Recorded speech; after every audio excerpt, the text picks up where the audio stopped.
Bismillah ar-Rahman ar-Rahim. Salam alaikum mes chers étudiants. On va bien sûr dans notre deuxième séance terminer notre chapitre de la physiologie de la digestion. On a vu la séance passée, la digestion dans la complexe bouche, pharynx ou œsophage, et on a vu tout ce qui concerne la position des glandes salivaires dans la bouche. On a abouti jusqu'à le tableau numéro 1 qui résume la digestion dans le complexe bouche-pharynx ou œsophage. Dans le tableau numéro 1, on peut visualiser 5 colonnes. La première, c'est le niveau de la digestion. La deuxième, c'est le phénomène effectué. La troisième, la structure qui assure les différents phénomènes. La quatrième, fonction de chaque structure. Et enfin, la cinquième, les résultats de la fonction. On commence par la bouche. Dans la bouche, on a deux phénomènes mécaniques. Ce sont la mastication et la déglutition. Et un seul phénomène chimique qui est l'insalivation ou bien la salivation. La mastication est assurée par les dents principalement, mais il y a autres structures au niveau de la bouche qui facilitent et aident à la mastication. Les joues et les lèvres, par exemple, gardent les aliments entre les dents et ça va faciliter l'appréhension des aliments durant la mastication. La langue se compose des muscles extrinsèques et des muscles intrinsèques.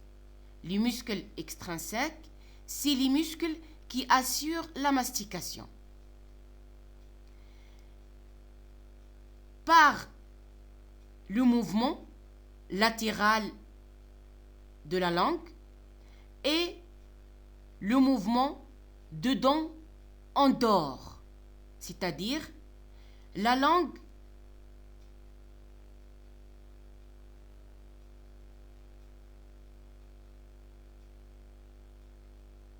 va bouger latéralement et dedans en dehors, et ça va mélanger les aliments avec la salive pour former un bol alimentaire et aussi préparer ce bol alimentaire à la déglutition. Maintenant, les dents, les organes principaux de la mastication, va couper, déchirer et broyer les aliments pour transformer ces aliments en petites particules et ça faciliter la déglutition et éviter les accidents et de cette façon protéger la paroi de tube digestif. On passe au deuxième phénomène qui est un phénomène chimique, la salivation, et on a déjà expliqué la séance passée comment ça se passe la sécrétion de la salive. La salive en général se compose principalement de mucus, de l'amylase et des lysosymes. Silysozyme, bien sûr, joue un rôle antibactérien. L'amylase dégrade les sucres en plus de l'eau et autres composants qui sont des cations et des anions. Maintenant, les canaux salivaires va changer le contenu ionique de la salive avant de déverser dans la bouche. Comment?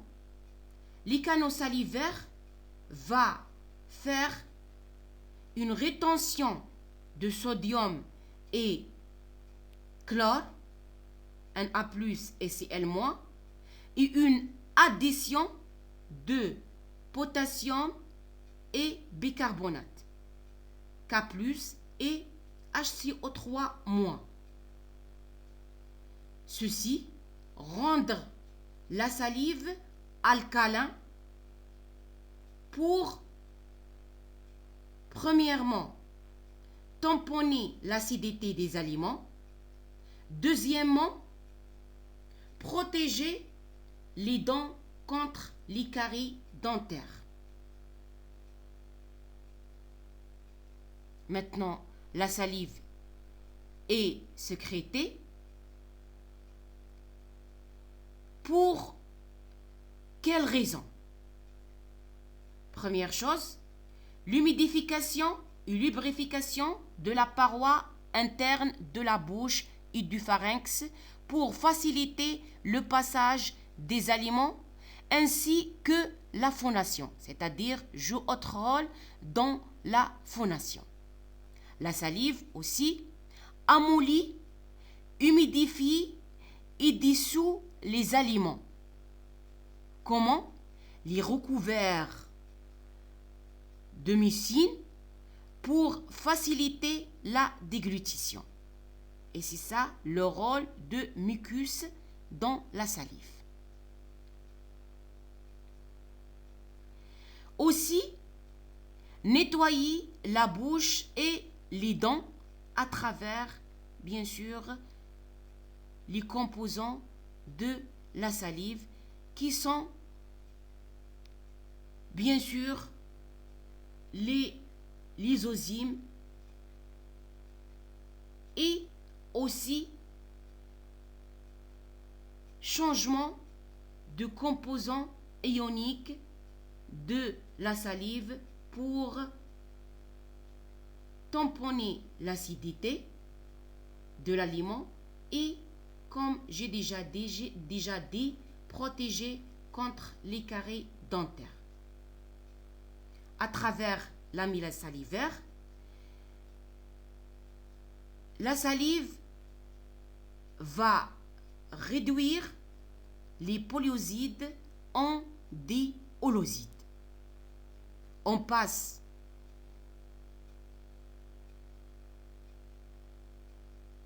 au phénomène mécanique, deuxième phénomène mécanique, qui est la déglutition. La déglutition est un réflexe qui est assuré au niveau de la bouche, le pharynx et l'œsophage. Parce que le rôle de la déglutition, c'est quoi? C'est de faciliter le passage du bol alimentaire de la bouche vers l'estomac à travers le pharynx, l'œsophage. C'est pour ça que la déglutition est divisée en 3 étapes. Étape au niveau de la bouche, qui est l'étape buccale. Étape au niveau du pharynx, qui est l'étape pharyngienne. Étape au niveau de l'œsophage, qui est l'étape œsophagienne. On commence par l'étape buccale, qui assurée par les muscles intrinsèques de la langue. Ces muscles vont modifier la forme de la langue par leur mouvement vers le haut et vers l'arrière. Vers le haut, puis vers l'arrière. Et ça assure la propulsion du bol alimentaire de la cavité buccale vers l'oropharynx et aussi faciliter le parole.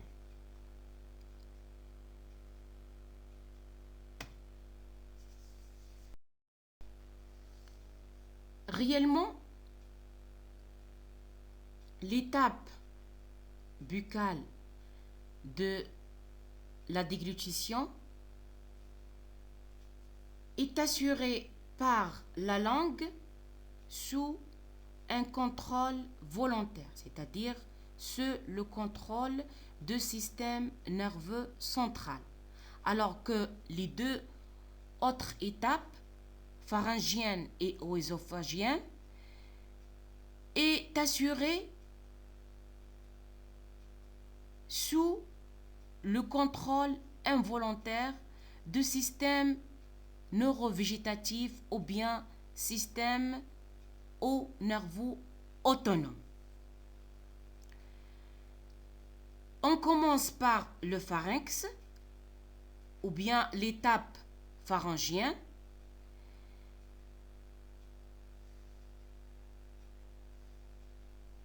Les récepteurs de l'oropharynx vont envoyer un influx sensitif au centre responsable de la déglutition et qui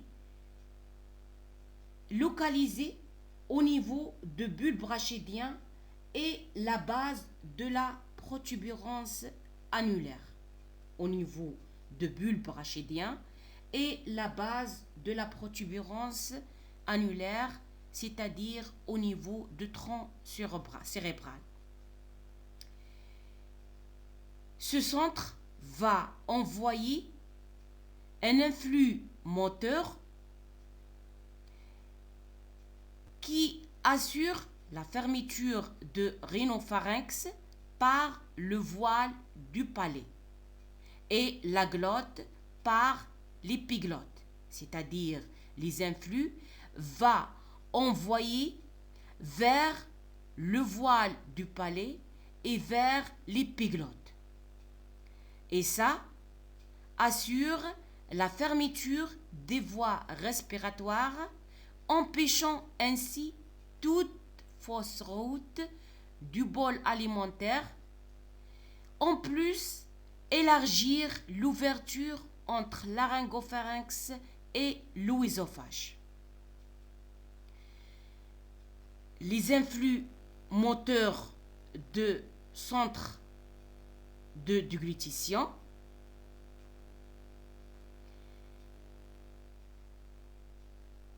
sont envoyés aussi au sphinctre œsophagien supérieur pour relâcher et donc ouvrir. Et ça achemine le bol alimentaire de l'oropharynx au laryngopharynx, plutôt, je suis désolée, puis à l'œsophage. L'étape pharyngienne, ou bien œsophagienne plutôt, je suis désolée autrefois, est assurée aussi par le centre de déglutition, spécialement ou bien particulièrement par la partie bulbaire. Et l'influx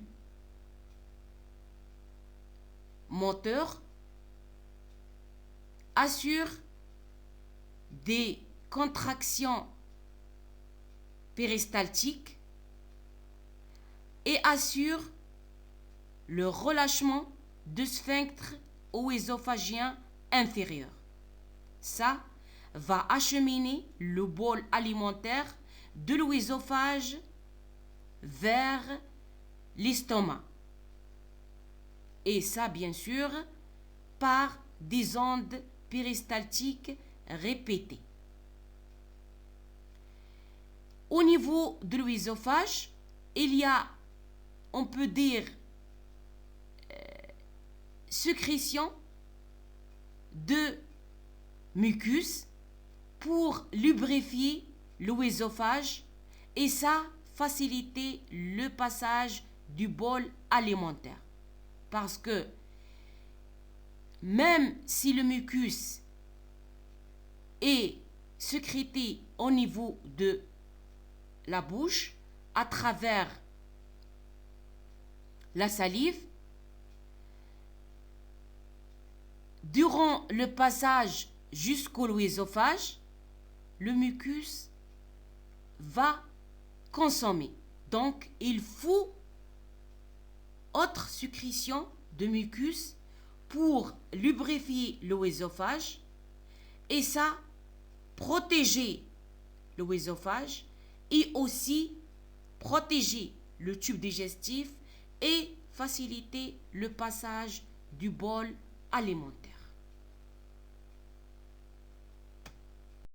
Maintenant, à la digestion dans l'estomac.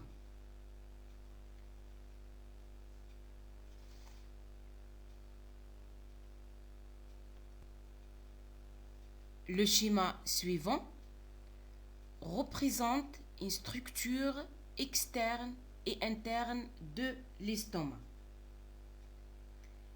L'estomac, on peut dire que c'est une dilatation en forme de G au-dessous de diaphragme.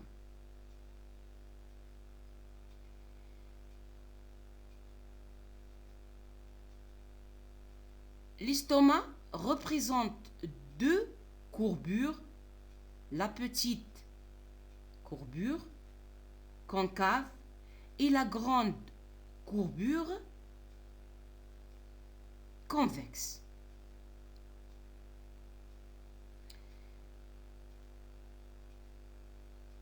L'estomac aussi se divise en 5 parties. Précisément 5 parties. Le cardia, comme le schéma représente, qui entoure en général le sphincter œsophagien inférieur. Puis, le fundus, qui arrondit et à gauche du cardia. Puis, le corps, qui est la partie centrale et volumineuse de l'estomac. Puis, l'antre, qui représente ou bien se compose des cellules qui sécrètent des composants chimiques importants. Et enfin, le pylore, qui est la partie inférieure et étroite et qui se termine par le sphincter pylorique.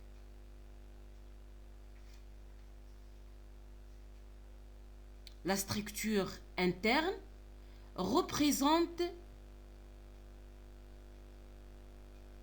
l'histologie de l'estomac. On voit la séreuse, on voit la musculeuse et on voit dans ce schéma la muqueuse avec des plis gastriques qui toujours augmentaient la surface de la digestion. En ce qui concerne la musculeuse, les couches des muscles lisses qui existent sont des couches longitudinales, circulaires et obliques.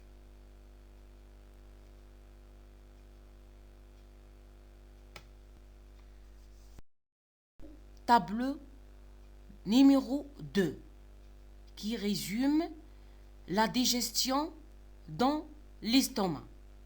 Et on peut dire que la digestion dans l'estomac est un morcellement du bol alimentaire en molécules pour former le chyme gastrique ou bien le chyme stomacal.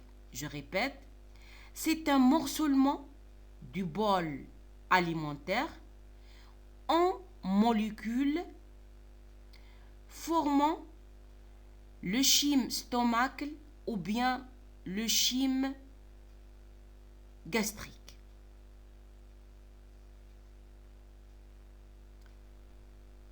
Dans l'estomac, le bol alimentaire est sous la réaction des phénomènes chimiques et des phénomènes mécaniques comme tous les niveaux ou bien les organes de tube digestif. On commence par les phénomènes chimiques ou bien les différentes sécrétions gastriques. Premièrement, par la partie de la muqueuse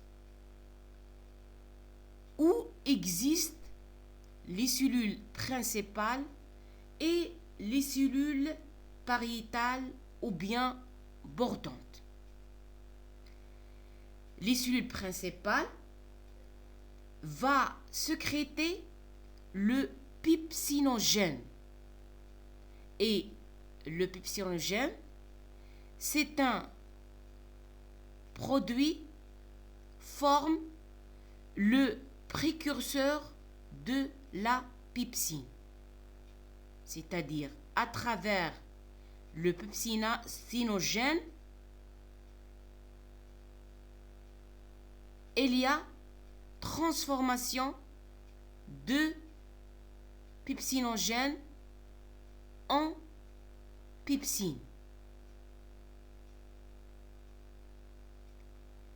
Les cellules pariétales sécrètent deux composants, l'HCl ou bien l'acide chlorhydrique, qui convertit le pepsinogène en pepsine. Et ça assure la transformation des protéines en peptides. Les cellules pariétales aussi sécrètent un facteur appelé le facteur intrinsèque. Ce facteur est une protéine nécessaire à l'absorption de la vitamine B12 et la formation des hématies ou bien érythrocytes ou bien globules rouges.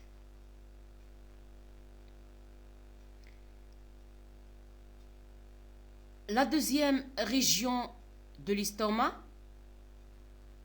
qui se compose des cellules muqueuses et cellules G, va sécréter autres composants. Les cellules muqueuses sécrètent le mucus, qui toujours prévient la digestion des parois de l'estomac, donc assure la protection. Les cellules G sécrètent la gastrine de l'estomac ou bien la gastrine gastrique. C'est un hormone qui stimule la sécrétion gastrique, contracte le sphincter œsophagien inférieur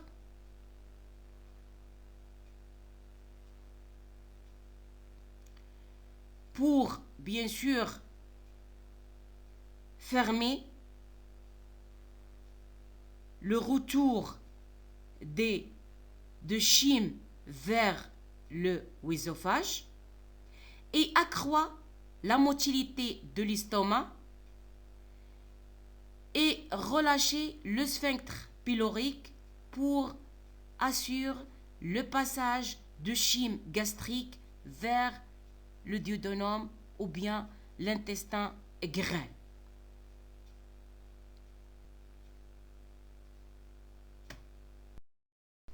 Les processus mécaniques de l'estomac ou bien la motilité de l'estomac se représentent sous forme des ondes péristaltiques. La musculeuse va produire des ondes péristaltiques de mélange. Ces ondes macèrent les aliments, les mélangent au suc gastrique, les réduisent en chyme et poussent ce chyme vers le duodénum.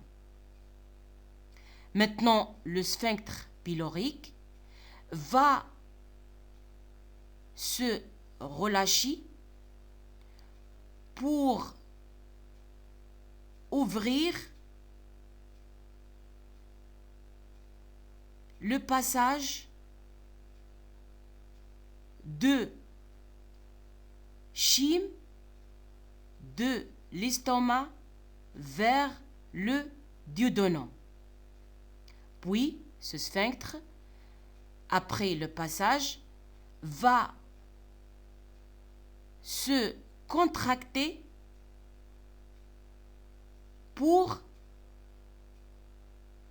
prévenir le reflux de la nourriture de duodénum à l'estomac. Bien sûr, comme ça, on a fini la digestion dans l'estomac. On ajoute à ce niveau autre partie très importante qui est le contrôle de la sécrétion gastrique. Mais cette partie est une partie un peu longue, donc on va laisser à la séance prochaine. Merci pour votre attention et à la séance prochaine, Inch'Allah. Merci autrefois. Assalamu alaikum wa rahmatullahi wa barakatuh.